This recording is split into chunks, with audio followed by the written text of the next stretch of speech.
नमस्कार दोस्तों, स्वागत है आपका मेरे इस नए वीडियो में। और आज हम लोग जानेंगे इस वीडियो में कि प्रूफ ऑफ स्टेक क्या होता है। एंड अगर प्रूफ ऑफ स्टेक को आपको समझना है तो आपको यहाँ पर थोड़ा बहुत ब्लॉकचेन और प्रूफ ऑफ वर्क के बारे में और बिटकॉइन कैसे काम करना है इसके बारे में पता होना चाहिए।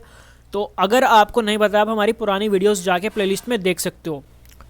तो प्रूफ ऑफ स्टेक को समझने से पहले हम यहाँ पे थोड़ा ओवरव्यू देना चाहेंगे प्रूफ ऑफ वर्क का। तो प्रूफ ऑफ वर्क में जो ब्लॉक है वो कैसे यहाँ पर वैलिडेट या माइन किया जाता है। तो सपोज करो हमारे पास कोई ब्लॉक है लाइक दिस, और यहाँ पर हमारे पास ब्लॉक में क्या क्या होता है, ट्रांजैक्शंस होते हैं, प्रीवियस हैश होता है। इसको फिर यहाँ पर एक फंक्शन से निकाला जाता है, इसको केकाक या फिर SHA-256 हैश फंक्शन बोलते हैं, और उससे इसके अंदर का सारा डेटा जो है वो कन्वर्ट कर दिया जाता है एक हैश कोड में। अब यहाँ पर जो माइनर्स होते हैं उनका सिर्फ इतना सा काम होता है, बट फिर भी यहाँ पर इतने इतने बड़े बड़े माइनिंग रिग्स की ज़रूरत क्यों पड़ती है? तो क्योंकि यहाँ पर एक क्राइटेरिया सेट किया गया है कि जो हैश कोड आप निकालोगे उसके अंदर 4 या 5 जीरोज़ होने मैंडेटरी हैं।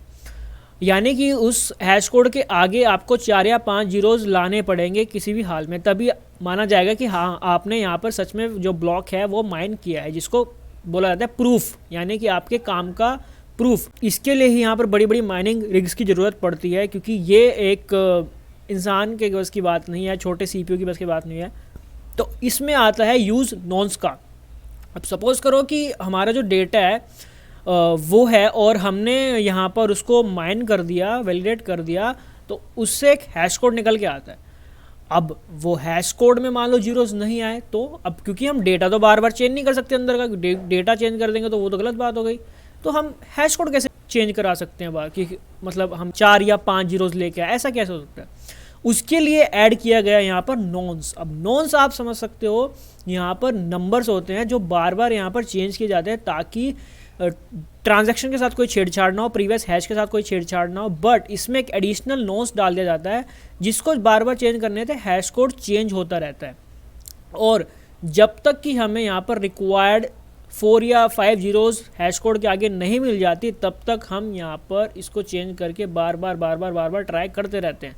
और जैसे ही हमको यहाँ पर ये स्पेसिफिक क्राइटेरिया मिल जाता है, हम ब्लॉक को वैलिडेट कर देते हैं कि हाँ हो गया है। इसीलिए यहाँ पर माइनिंग रिग्स की ज़रूरत पड़ती है, क्योंकि ये मेरे ख्याल से ज़रूरी नहीं आपको 3 या 4 बार में मिल जाएगा, आपको शायद 1 लाख बार में मिले, 10 करोड़ बार में मिले, कोई यहाँ पर पता नहीं है। इसीलिए कंप्यूटेशनल पावर यहाँ पर, जिसको हैश रेट भी बोला जाता है, वो काफ़ी ज़्यादा चाहिए होता है। तो ये होता है हमारा सिंपल सा मैकेनिज्म प्रूफ ऑफ वर्क का। अब हम बात कर लेते हैं यहाँ पर प्रूफ ऑफ स्टेक के बारे में। तो प्रूफ ऑफ स्टेक में क्या होता है कि यहाँ पर इथेरियम और कुछ ऐसी चेन्स थी जिनको यहाँ पर प्रूफ ऑफ स्टेक पे आना पड़ा। अब इसमें जो consensus algorithm proof of stake है ये आया तो 2011 में। एंड इसमें क्या होता है कि जो आपके ब्लॉक्स हैं ना वो माइन नहीं होते, वो फोर्ज होते हैं। अब फोर्ज कैसे? सपोज करो कि यहाँ पर एक जो ब्लॉक है उसको वैलिडेट करना है, किसी ने लेजर में ट्रांजैक्शंस किए और अब वो हमको वैलिडेट करने हैं। तो कैसे करेंगे? सबसे पहले यहाँ पर प्रूफ ऑफ वर्क में तो कोई भी यहाँ पर अपनी रिग लगा सकता था, माइनिंग रिग, और स्टार्ट कर सकता था यहाँ पर पार्टिसिपेट करना। यहाँ भी सेम है, बट यहाँ पर आपका तरीका अलग है। यहाँ पर आपको इथेरियम स्टेक करने पड़े। तो जो हमारे इथेरियम है, जो यहाँ पर एक टोकन है, वो आपको स्टेक करना पड़ेगा यहाँ पर ब्लॉकचेन के ऊपर, तब आप यहाँ पर पार्टिसिपेट कर पाओगे एज अ वैलिडेटर ब्लॉक्स को वैलिडेट करने के लिए। अब इसको रिवॉर्ड क्या मिलेगा इसमें? स्टेकर का क्या बेनिफिट है? तो स्टेकर को यहाँ पर ट्रांजैक्शन फीस, जितने भी उस ब्लॉक के अंदर ट्रांजैक्शंस होंगे उन सब से परसेंटेज मिल जाएगी फीस की, जो कि आपको यहाँ पर रिवॉर्ड होगा। क्योंकि यहाँ पर माइनिंग नहीं हो रही है तो आपका इतना ज़्यादा कुछ रिसोर्सेज नहीं लग रहे हैं, इलेक्ट्रिसिटी वगैरह, इसलिए यहाँ पर रिवॉर्ड एज अ ईथ नहीं दिया जाता। यहाँ पर सिर्फ ट्रांजैक्शन फीस ही एज अ रिवॉर्ड दी जाती है। अब जो यहाँ पर यूज़र्स हैं वो सिलेक्ट कैसे होते हैं कि कौन माइन करेगा? क्योंकि प्रूफ ऑफ वर्क में तो हमारा कंपटीशन चलता था, जो सबसे पहले हैश कोड निकाल देगा वही ब्लॉक्स सॉल्व कर गया, ऐसा था, सब एक साथ कम्पीट करते थे। यहाँ पर ऐसा नहीं है, यहाँ पर सिलेक्ट किया जाता है। वो सिलेक्शन प्रोसेस कैसा है कि देखो, वैसे तो ऐसा बोला जाता है कि जिसके पास ज़्यादा स्टेक है, जिसके पास जितने ज़्यादा यहाँ पर इथेरियम जिसने स्टेक करे होंगे उसके उतने ज़्यादा चांसेस बढ़ जाते हैं कि नेक्स्ट ब्लॉक वैलिडेट करने के लिए उसको सिलेक्ट किया जाएगा। बट इसका एक ड्रॉबैक भी है कि यहाँ पर फिर बार बार वही बंदे जो है सिलेक्ट होते रहेंगे वैलिडेशन के लिए जिनके पास स्टेक ज़्यादा है, तो ये तो यहाँ पर सिक्योर नहीं है ना। तो इसी का सॉल्यूशन लाते हुए हमारे पास यहाँ पर दो मॉडल आए। एक आया रैंडमाइज सिलेक्शन मॉडल, जिसमें जो है रैंडमली जितने भी स्टेकर्स हैं हमारे जिन्होंने स्टेक किया हुआ है उनमें से कोई भी उठा लिया जाएगा, कंप्यूटर कोड के थ्रू कोई भी उठा लिया जाएगा वैलिडेट करने के लिए। और सेकंड है हमारा कॉइन ए सिलेक्शन मॉडल, यानी कि जिसका जितना पुराना स्टेक होगा उस हिसाब से यहाँ पर उठा लिया जाएगा। तो ये मॉडल लाए गए ताकि नेटवर्क में पार्शियलिटी ना हो। अब हैक किया जा सकता है इस चीज़ को या नहीं, तो जैसे हमारा माइनिंग में तो भाई इम्पॉसिबल होता है, क्योंकि वहाँ पर आपको कंप्यूटेशनल पावर बहुत ज़्यादा चाहिए होती है हैक करने के लिए, तो इतना पॉसिबल नहीं है।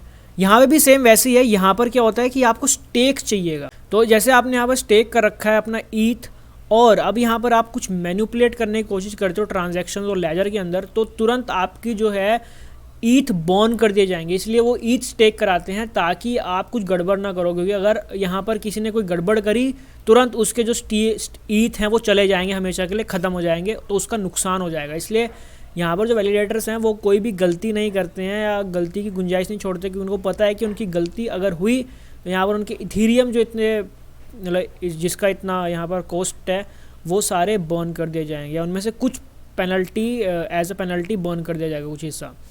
इसलिए ये नेटवर्क भी सिक्योर होता है। और अगर आपको यहाँ पर अटैक वगैरह करना है तो सेम वही है कि आपको बहुत ज़्यादा यहाँ पर इथीरियम स्टेक करने पड़ेंगे, जो कि पॉसिबल नहीं है। अब बात कर लेते हैं कि यहाँ पर ट्रांजैक्शंस ब्लॉक के अंदर जाते कैसे हैं। तो जब कोई यहाँ पर नोड कोई वैलिडेटर यहाँ पर चूज़ किया जाता है चेक करने के लिए ट्रांजैक्शन और वैलिड करने के लिए ब्लॉकचेन में, तो वो सेम वही जैसे बिटकॉइन में होता है कि अपना वैलिडेट करेगा, हैश निकालेगा और फिर अगले हैश नेक्स्ट उसमें डाल देगा और ब्लॉक को चेन कर देगा ब्लॉकचेन के साथ। सिंपल है, ठीक है। और अगर किसी मान लो अब किसी को पार्टिसिपेट नहीं करना है, वो चाहता है कि अब मुझे पार्टिसिपेट नहीं करना है, मेरे को छोड़ देना है तो उसके लिए क्या है कि उसके जो स्टेक्ड ईथ हैं उनके एक लॉकिंग पीरियड होता है कि हाँ भाई इतने पीरियड के बाद आप अपने इथीरियम जो है अनस्टेक कर सकते हो, एंड फिर आप यहाँ पर नेटवर्क पार्टिसिपेंट से बाहर हो जाओगे। तो जैसे ही वो पीरियड आता है जो जिनको जो अनस्टेक करने होते हैं वो अपने इथीरियम अनस्टेक करते हैं और बाहर हो जाते हैं यहाँ पर प्रोसेस से। तो POS का सबसे बड़ा बेनिफिट क्या है कि एनर्जी एफिशिएंट है और कॉस्टली नहीं है इतनी, क्योंकि यहाँ पर बड़ी बड़ी माइनिंग रिग्स और इलेक्ट्रिसिटी की ज़रूरत नहीं पड़ती है। तो आसान है और मोर डिसेंट्रलाइज्ड हो सकता है, क्योंकि कोई भी यहाँ पर पार्टिसिपेट कर सकता है। अगर आपके पास एक ईथ है या 2 ईथ है, जितने भी हैं आप उस हिसाब से अपना आराम से पार्टिसिपेट कर सकते हो मॉडल के अंदर। तो ज़्यादा डिसेंट्रलाइज्ड है इन फ्यूचर और सिक्योर। तो आई एम श्योर मैं आपको यहाँ पर थोड़ा ओवरव्यू दे पाया हूँगा proof of stake consensus algorithm का। और आपको ये वीडियो पसंद आई होगी तो प्लीज़ लाइक एंड सब्सक्राइब करना मत भूलेगा। हम आपको मिलते हैं अगली वीडियो में, तब तक के लिए बाय बाय।